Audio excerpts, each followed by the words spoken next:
Greeks. A people glorious and arrogant, valiant and headstrong.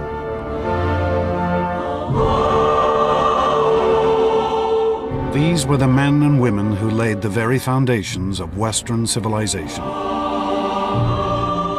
Their monuments still recall perhaps the most extraordinary 2 centuries in history. A time which saw the birth of science and politics, philosophy, literature and drama. Which saw the creation of art and architecture we still strive to equal.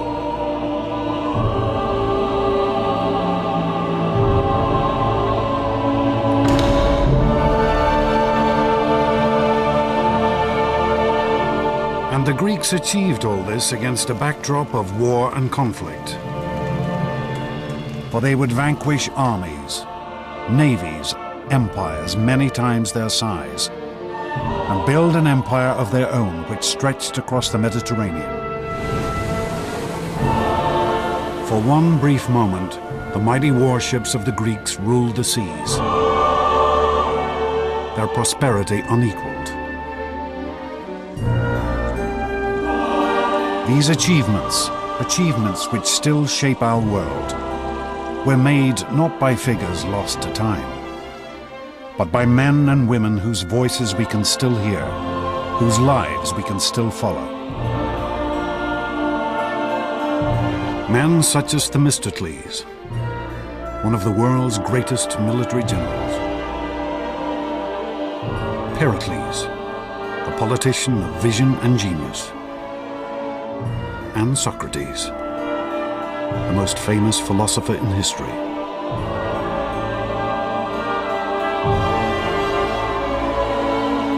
This is the story of these astonishing individuals, of the rise and fall of a civilization that changed the world.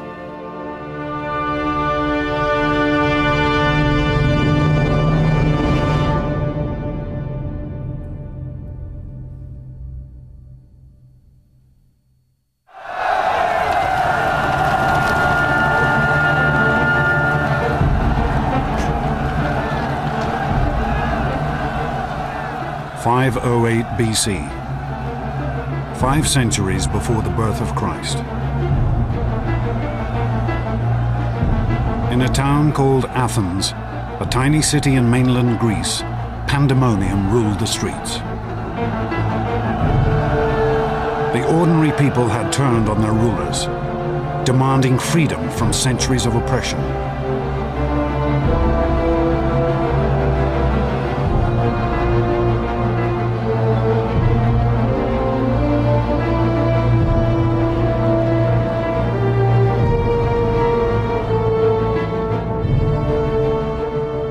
At this moment, one man looked on. An Athenian nobleman named Cleisthenes.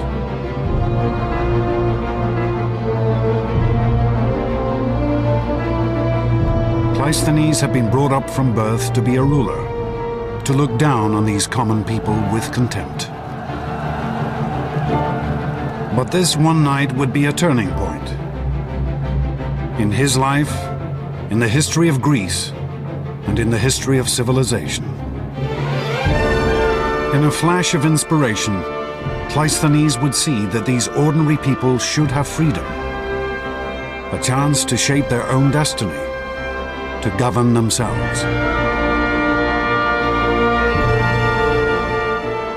And with this decision, Cleisthenes would set his fellow Greeks on the path to empire.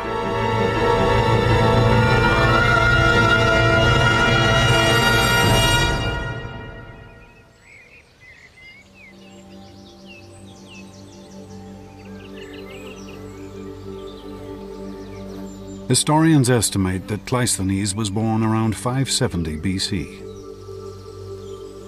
He was hardly the type to become a man of the people, for he had been born into one of the richest families in Greece, his home a palace by the standards of the day.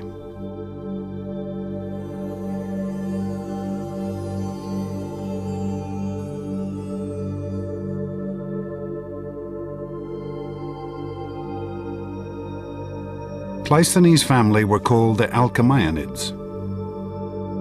They were a wealthy and long-established political dynasty. He grew up in a world of great privilege, a world in which men of an elite background would expect to have certain privileges just given to them. The origin of Cleisthenes' family fortune is a tale typical of ancient Greece. A curious story lost half in myth. The first Greek historian, Herodotus, claims that Cleisthenes' grandfather once performed a favor for a great king named Croesus, a king of immeasurable wealth. In return, he was told he could take a gift of gold dust from Croesus' treasury. But according to Herodotus, Cleisthenes' ancestor couldn't restrain himself just to loading up his pockets. He stuffed every orifice of his body, his ears and his mouth, with shimmering gold dust, and then poured more over his head and hair. And Herodotus writes that King Croesus was so amused by this bravado that he let him take all the gold he was carrying and as much again.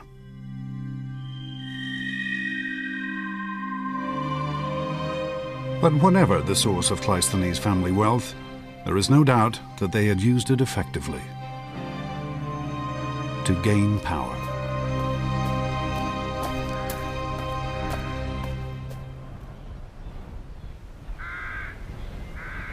From his earliest days, the young Cleisthenes was taught that he was an aristocrat, ancient Greek for a member of the ruling class. In the 6th century BC, these aristocrats controlled everything that happened in Cleisthenes' hometown, a small settlement called Athens.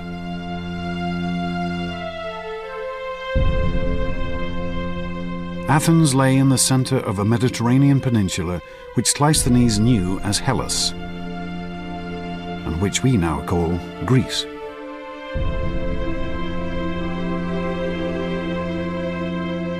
In the days of Cleisthenes' youth, it would have seemed impossible that this city would soon rule an empire. It certainly is not what we'd call a city. Forget Manhattan. Athens in the center has public buildings, but otherwise I think one should imagine more village style of accommodation and habitation.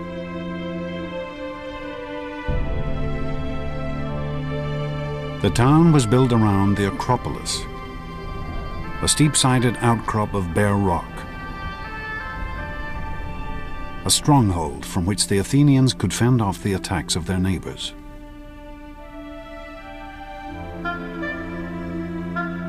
In the narrow streets surrounding the Acropolis huddled the simple homes of farmers and tradesmen.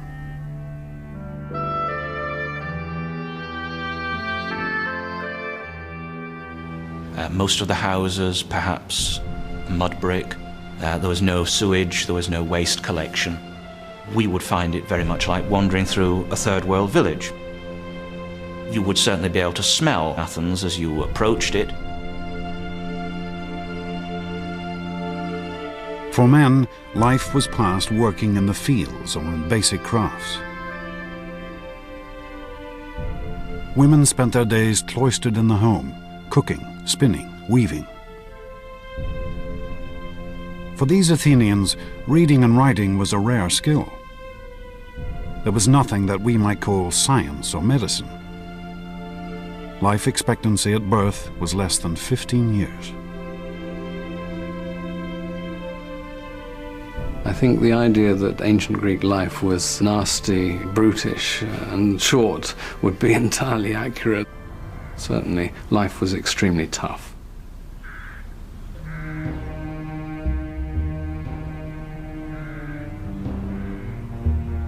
This was no society of equals. The common Athenians lived under the yoke of the aristocrats, men such as Cleisthenes' father. The traditional political milieu from which Cleisthenes arose was one in which all effective political power was being dominated by a relative handful of people. The possibility that the ordinary people of Athens would actually matter was the furthest thing from the mind of the traditional Greek elites. For the Greek writer Aristotle, this was a world riven by injustice. The whole country was in the hands of a few people. The hardest and bitterest thing for the masses was their state of serfdom. Not that they weren't discontented with anything else, for to speak generally, they had no part nor share in anything. Athens was, in a sense, turned against itself. You had one part of the population, the aristocratic elite, holding power at the expense of the rest of the citizen population. Dominated by aristocrats interested only in preserving their own power, Athens hardly seemed a state on the verge of building a great empire. But then Greece also seemed an unlikely land to give rise to greatness. If you look at the physical world of Greece, it's not the kind of place that you'd immediately expect to produce a great civilization. Simply too many mountains. Greece does not have the obvious kind of physical unity that typically seems to be associated with the really great imperial civilizations of the ancient world. The great civilizations of Cleisthenes' day had grown up around rivers and the fertile plains stretching from their banks. To the south of Greece lay Egypt, where the regular flooding of the Nile sustained a civilization already 2,000 years old. And to the east lay the Persians,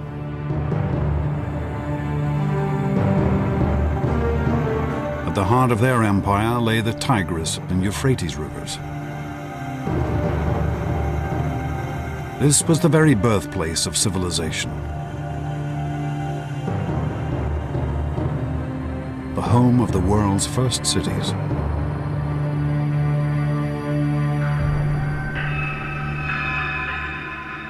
But mainland Greece had no great open plains. This was a landscape riven by mountain ranges.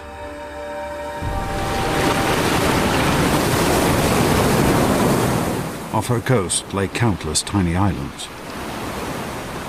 It seemed impossible for a single ruler to dominate this fragmented world.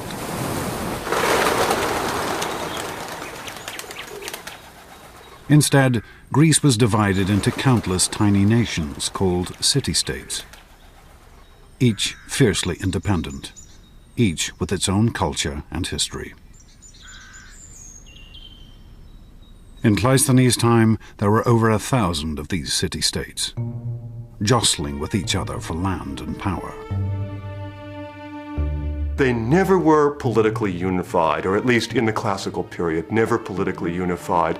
And indeed, each individual Greek city-state, each polis, sought to maintain its own independence, sometimes successfully, sometimes unsuccessfully. In the early 6th century, Athens was not nearly the most powerful or important of these tiny nations. Argos had stood for over 1,000 years. Her citizens were able to trace their history back to the mythical days of the Trojan War.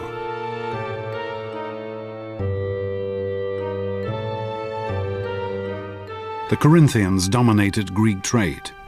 Their ships plied the Mediterranean, ferrying goods back and forth from Egypt, Assyria, and Italy.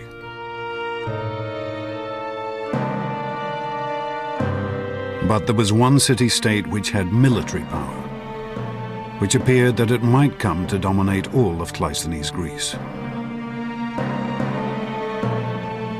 In the south of Greece, around the reed beds of the river Eurotas, lay the city-state of Sparta.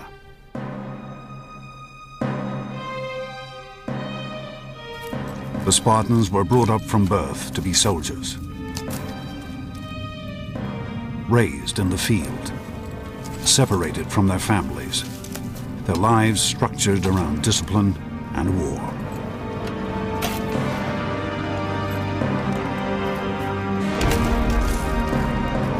The center of an average Spartan man's life was his barracks, and he was brought up to be a military man. The Spartans lived a life stripped of comforts, with few possessions apart from their weapons, and their cloaks dyed red to conceal their or their victims' blood. Spartans were brought up to put up with anything, and all sorts of stories, the best being of a visiting Sybarite visiting Sparta, eating the local food and saying now he understood why the Spartans were so willing to die, because death was as nothing to eating their food. The Spartans were ruthless expansionists. By Cleisthenes' time, they had conquered all of the surrounding regions, more than 4,000 square miles. And they had reduced these conquered populations to a slave class known as the Helots. The Helots were forced to work in the fields for their Spartan overlords, and they were ruled with an iron fist. The Spartans every year declared war on the Helots, and the point of this was partly, of course, to reinforce their sense of identity as a warrior community, but also, rather calculatingly, to make it legitimate to kill a Helot. And Helot culling, as opposed to killing, was a regular practice.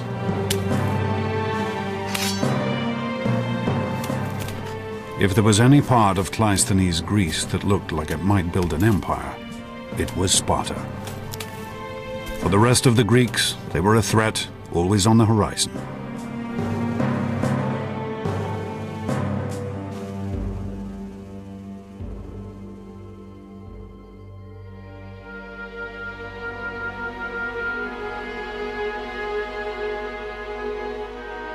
This was the world of Cleisthenes' childhood.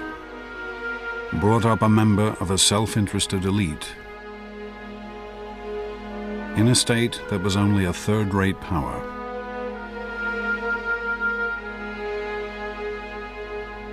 It was an unlikely beginning for the man who would set Greece on the path to empire.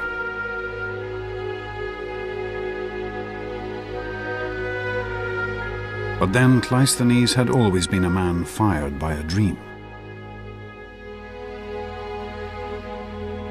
A uniquely Greek vision of the greatness a man could achieve.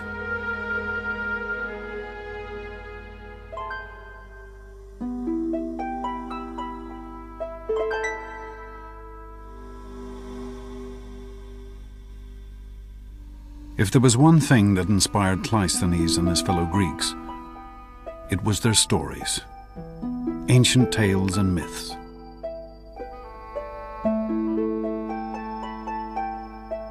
The country was continually crisscrossed by hundreds of traveling bards who recited these stories to whoever would pay. These were people who, in an age without writing, had memorized over 1 million lines of poetry. It's very easy to underestimate the power of the human memory when we live in a culture like ours, which has so many means for recording things. Before the Greeks got the alphabet, they seem to have been able to remember vast tracts of poetry and pass it on over the generations in a quite remarkable way.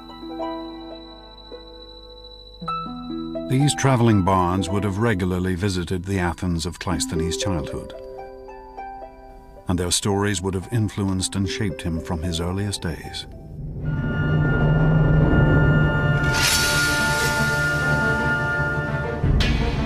The two most famous tales these singers told are still preserved. The Iliad and the Odyssey, composed by the legendary poet Homer. These works tell of mighty battles and epic struggles, and at their heart lie the heroes. Mythical figures whose strength had won them power and glory. Heroes, almost by definition, were doers of great deeds.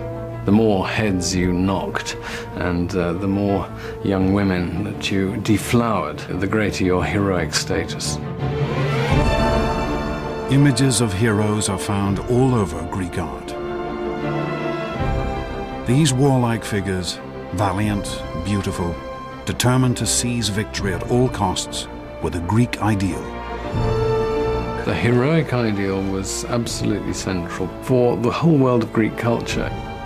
Heroes were terrific achievers, and one might hope to achieve heroic status by modeling oneself on the deeds of, for example, Achilles.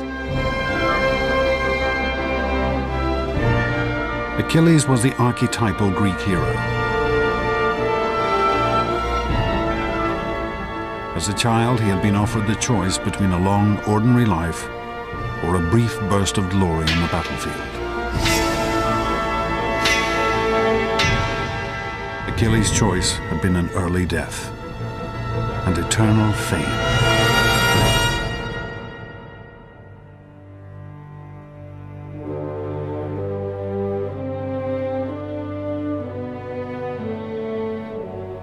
This, the vision of the hero, the ideal of the man of action, was the model that Cleisthenes was brought up to follow.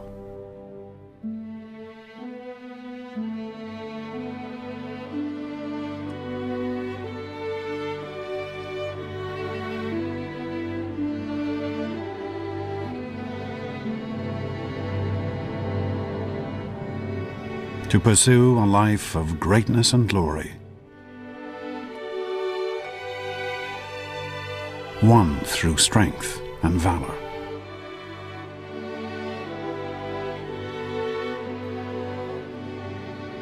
To seize power and victory for himself and himself alone.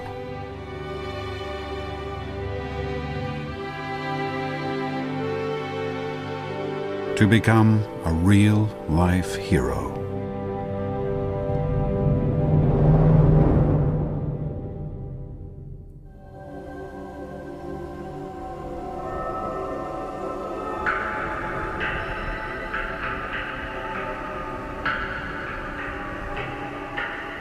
But Cleisthenes was not the only one to take the tales of the mythical heroes to heart.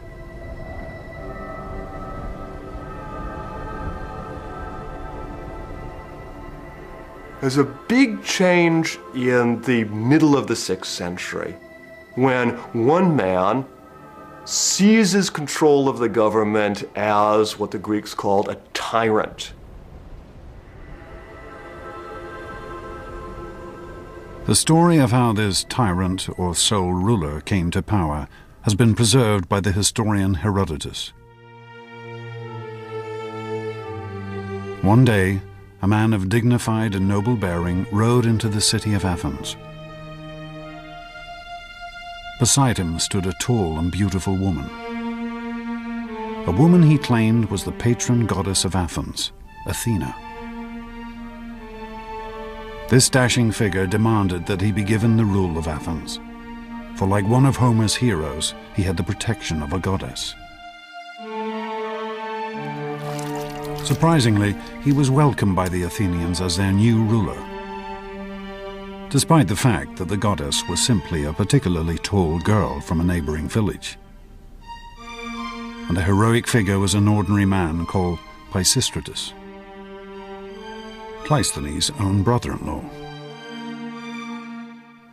Pisistratus was, I think, an excellent politician.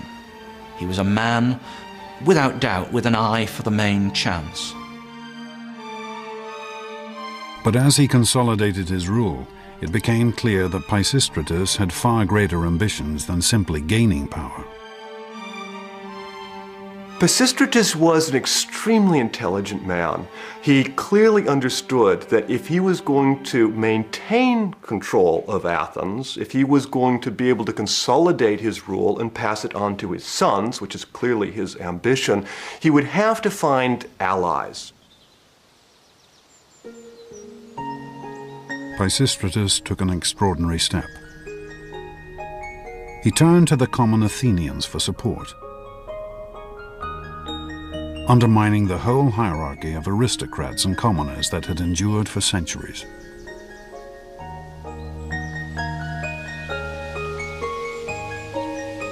Pisistratus reduced taxes and introduced free loans to allow the people to build up their farms.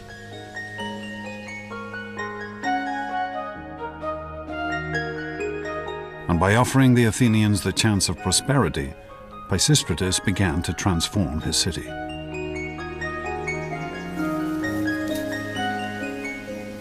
With the rise of Pisistratus, we start to see the success of agrarianism accelerated at Athens. And that's going to be a kernel that's going to grow and grow and grow in the ensuing 2 centuries. And one of the results of that is we see more vines and olives.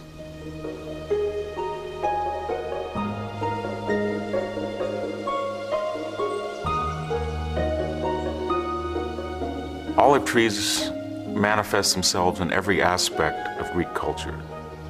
Economically, they allow people to have cooking oil, they allow people to eat olives, they allow people to use lubricants, soap, fuel, so it's a very valuable economic commodity. The land around Athens produced excellent olives, the best in the Greek world. And as production soared, the Athenians found a ready market for this oil.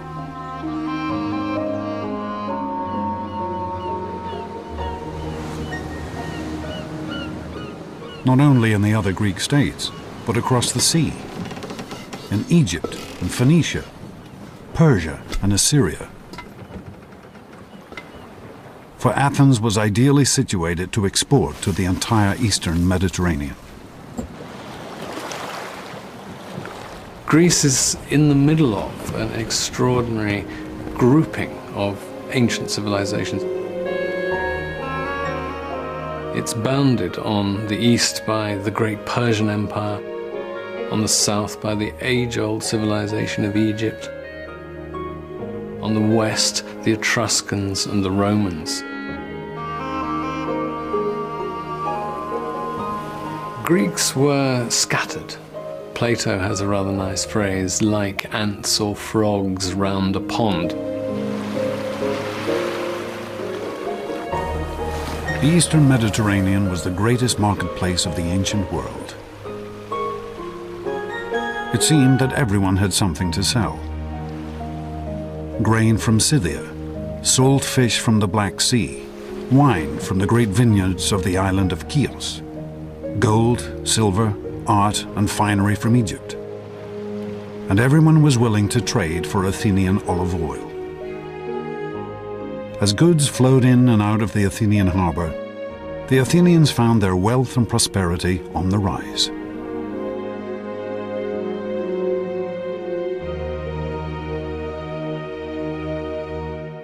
But the most astonishing consequence of Athens' sudden expansion was to be found in the darkest streets of the city. Athens' first great artistic legacy, the vase.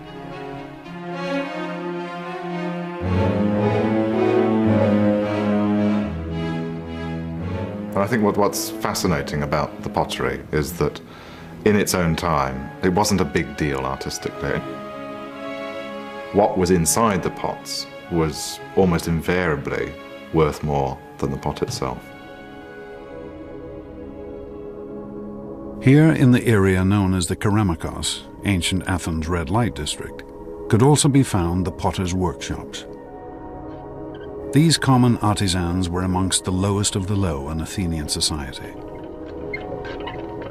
If you were a potter in Athenian society, I won't say you were the scum of the earth, but you certainly had no especial respect. It was hard, incessant work, unenvied by the citizen population. Pottery had been a staple across the ancient world for hundreds of years, used in the kitchen at home and for transporting oils and food. But it had always been simple in design, using geometric patterns and basic figures, designs based on Egyptian and Assyrian art.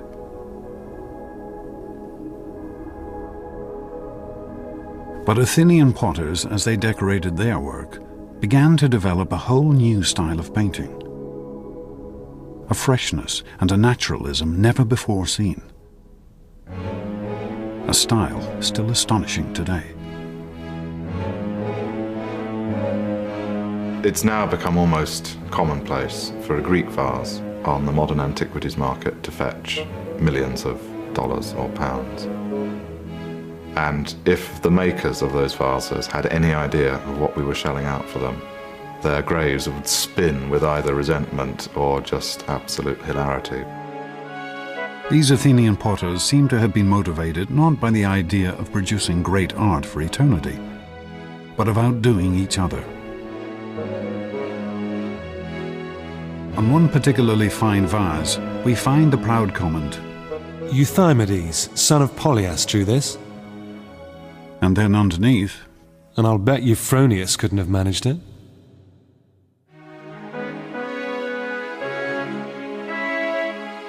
For the first time in their history, the ordinary Athenians had tasted freedom,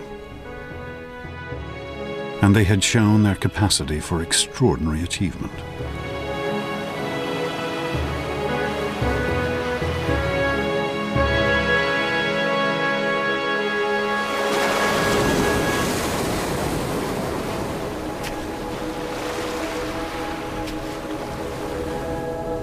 Cleisthenes grew to manhood under Pisistratus' rule.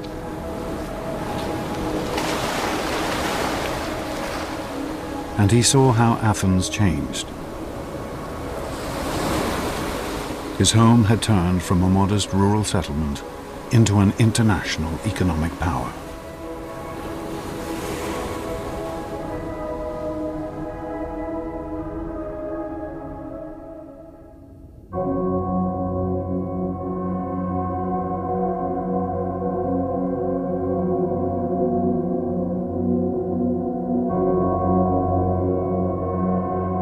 But Pisistratus' rule of benevolent tyranny was not to last forever.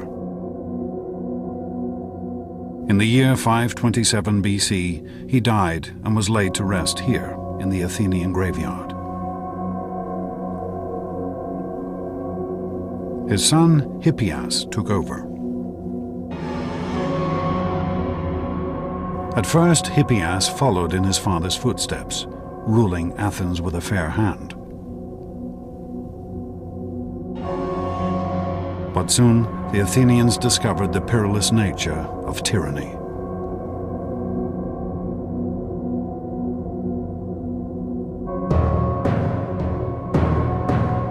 Historians tell us that in the year 514 BC, Hippias' brother was murdered.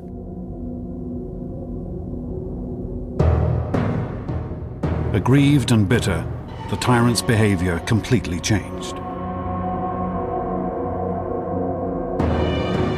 Hippias not only executed the murderers, but cruelly tortured one of their wives to death as well.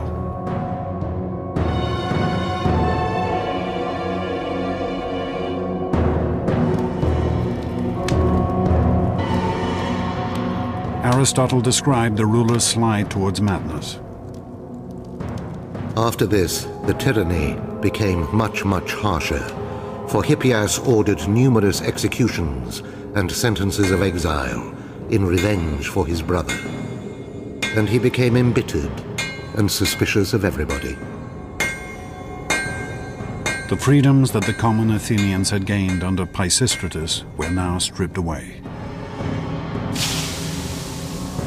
There was now a real tyranny in the modern sense in Athens. Pisistratus had come into power for a cause. His son now had no cause other than self-preservation.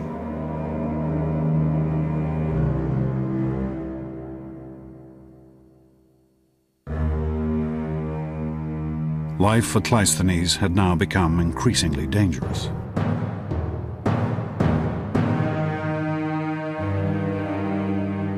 For the paranoid dictator knew that it was from here, from the aristocrats, that the greatest threat to his power could come.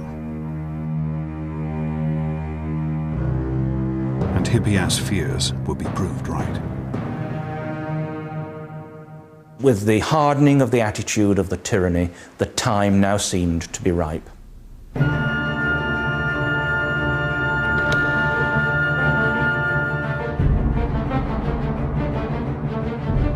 Cleisthenes decided to take his first great gamble. He would try to overthrow Hippias, to gain power for himself and his family. Cleisthenes' ambition to make his mark upon the scene is something that, of course, would have been impressed on him from a very early age. From the stories of the heroes, that they need to succeed and to strike at the right time. For Cleisthenes himself, it would be an achievement. Cleisthenes assembled a conspiracy to overthrow the tyrant. Hippias was trapped in his stronghold, captured and banished from Athens forever.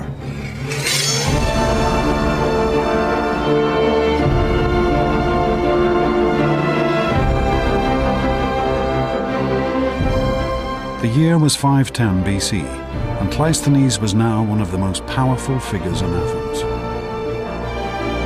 He had lived up to the heroic myths he'd been brought up to follow since childhood.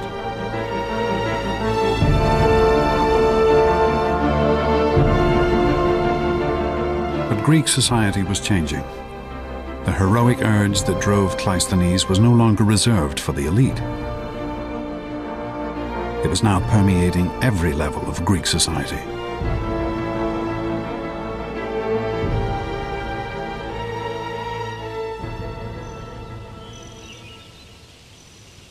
This is Olympia in southern Greece. Here, once every 4 years, men from across the Greek world would gather to compete in a vast contest of athletic skill. This was the ancestor of the modern Olympic Games.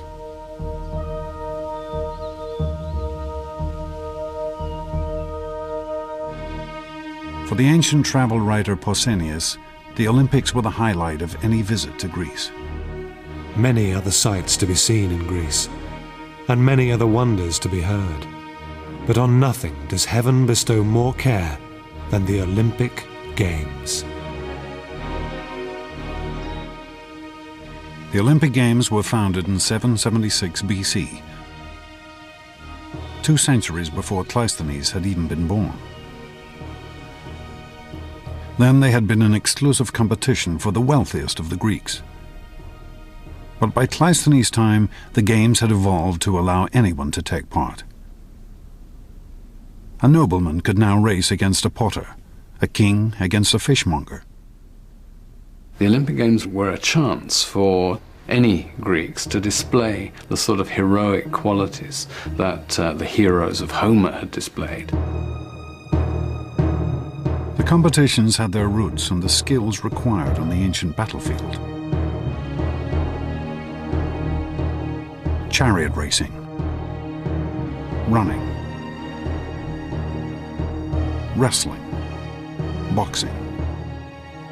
But here there was no real prize, just a wreath of olives and fame throughout Greece.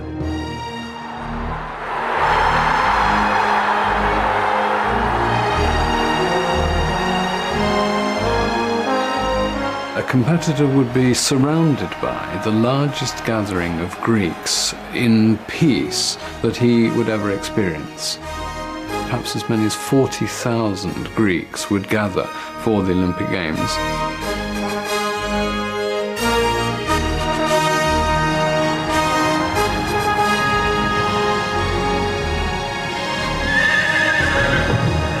Greeks would travel hundreds of miles to attend the Olympics. And during the festival, the land surrounding the stadiums would be covered with encampments.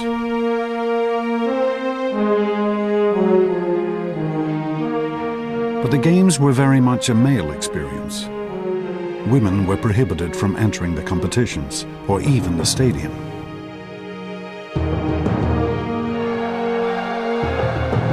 But for the Greek man, whatever his origin or class, to win here would be the highlight of his life. You had, briefly, a moment of glory, of extreme fame, which was what the competitive culture of the Greeks valued so highly. Here the Greeks had perhaps found a civilized way to satisfy the heroic ideal. They had built a meritocracy based on skill and ability, where anyone could win.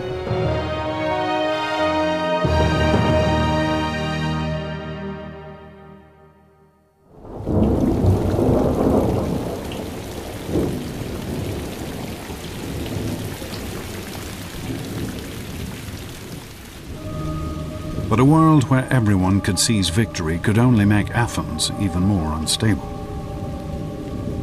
As soon as Cleisthenes gained power, he found that others were conspiring against him. Here, heroism still meant one thing: seize power whenever and however you can. The only rule is that you get what you can and that you fight. You have to go in there and show that you can win.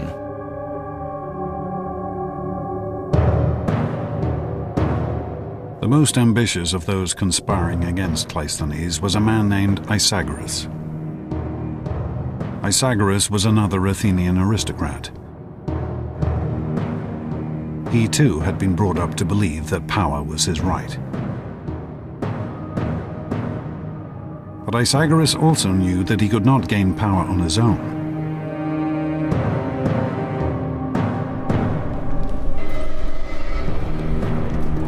Isagoras took an unprecedented step.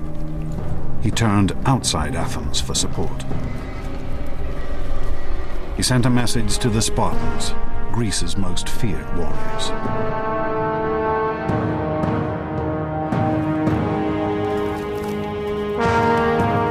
Isagoras was an old friend of the Spartans. Rumor had it that he had shared his wife with the Spartan king. The Spartans immediately provided a force of their finest troops to back up Isagoras' bid for power,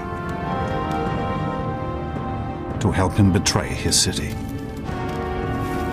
Isagoras really was upping the stakes. He brought in the most powerful state in Greece. It was pretty clear he was going to turn Athens into a subject state to Sparta.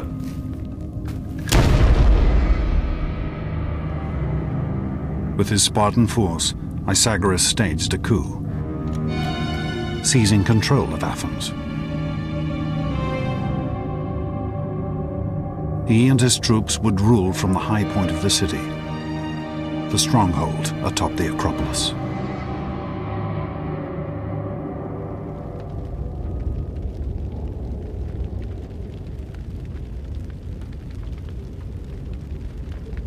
The first targets of the new tyrant were the other aristocrats. Cleisthenes most of all.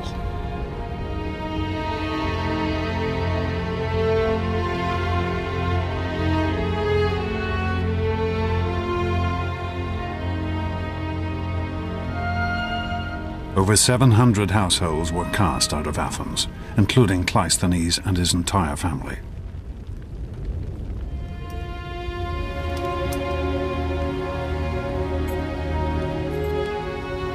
Cleisthenes would leave his city living once again under the hand of a despotic dictator. A dictator who now ruled with the support of the most fearsome power in Greece, the Spartans. For Cleisthenes, all his childhood lessons seemed betrayed.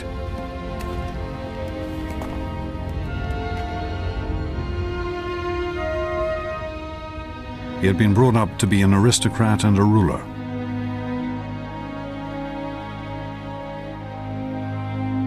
To emulate the mythical heroes. But all this had led to was conflict and feuding, death and exile, power struggles amongst an aristocratic elite.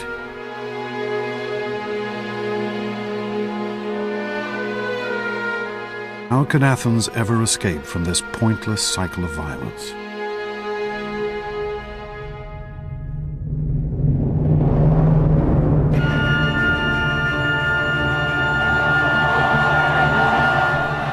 But even as Cleisthenes agonized in exile, Athens was rocked by an extraordinary event.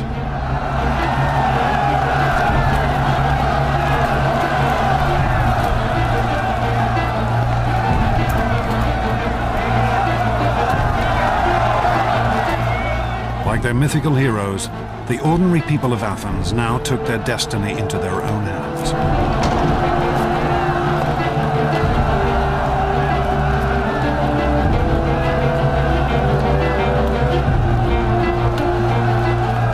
They rose up in revolution.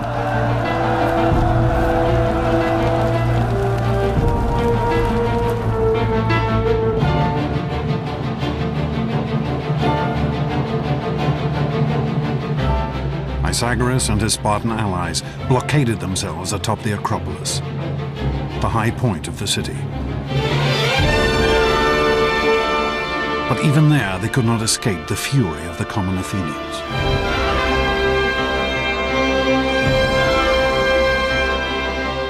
For 2 days and nights, Pythagoras held out against this extraordinary uprising. Until finally, on the morning of the third day, he was forced to surrender.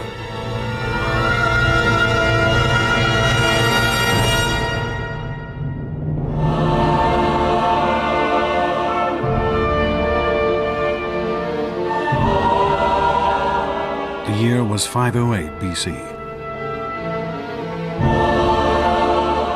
This would be Athens' first step to empire and glory. For the first time in recorded history, the people had turned on their rulers and seized power for themselves.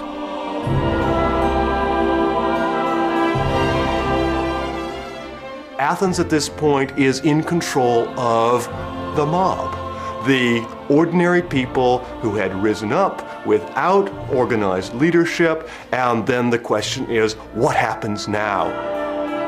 At this new dawn, the Athenian people now turned to one man. A figure whose life, whose experiences and disappointments had given him a unique vision. Cleisthenes was recalled from exile and asked to build a government.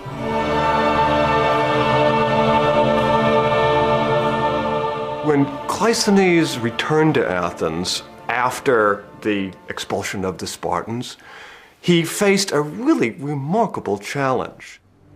There was no possibility for just simply putting back in power a group of aristocrats.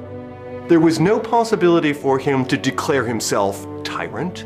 In a sense, what Cleisthenes had to do is design a revolutionary governmental solution for a revolutionary political situation.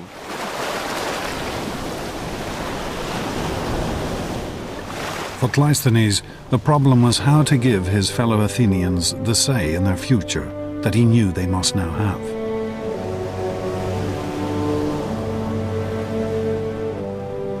On an Athenian hillside, he had a great meeting place carved out from the bare rock. Here, in the shadow of the Acropolis, the citizens of Athens could now gather to discuss the future of their state.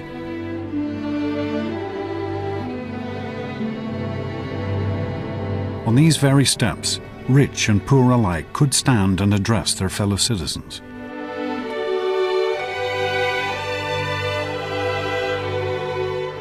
This is the ancestor of the British House of Commons, the American Congress, of parliaments across the world.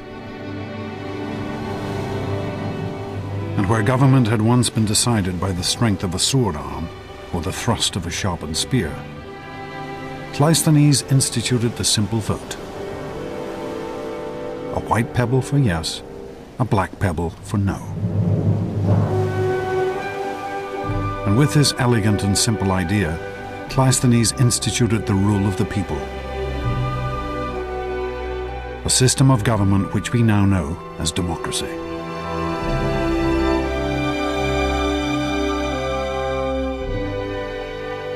The Great Athenian Assembly would gather every 9 days to vote on issues covering the entire administration of the state, from the raising of taxes to the building of roads, from the price of figs to the declaration of war.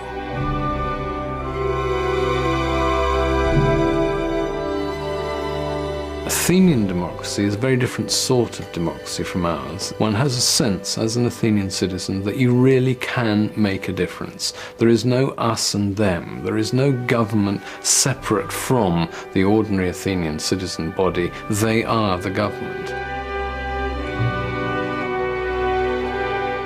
Democracy represented a sharp break. An originally elitist, heroic culture was now turned on its head, and the idea was that even ordinary Greeks who weren't aristocratic, who were not rich, could be, as it were, heroes in politics.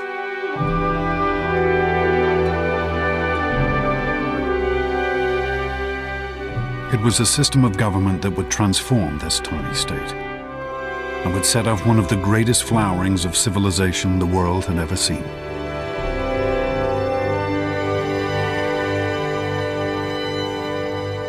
It's not just an accident that you had democracy and you had this tremendous flourishing of culture. I think that democracy really does, in a very real way, unleash, make possible potentials within human societies that are very unlikely to be unleashed, to be made actual in any other way. The Athenians would take what had been the greatest achievements of the ancient world and transform them. They would take the monumental pyramids and temples of the Egyptian pharaohs and with them build an architecture of grace and splendor. They would take the myths and tales of the traveling bards and transform them into theater, entertainment for a whole city. And the great stone sculptures of Assyria and Egypt would be remade with an intimacy and emotion that still touches us today.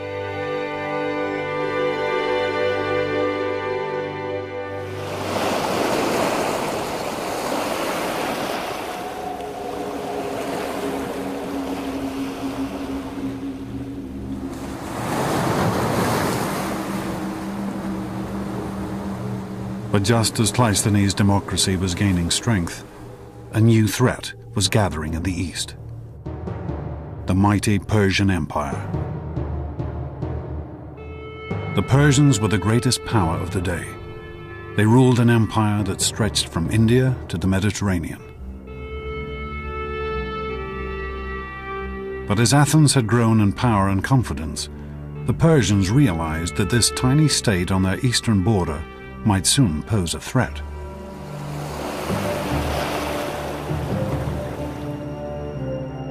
They mobilized a force of 30,000 men to invade Greece immediately.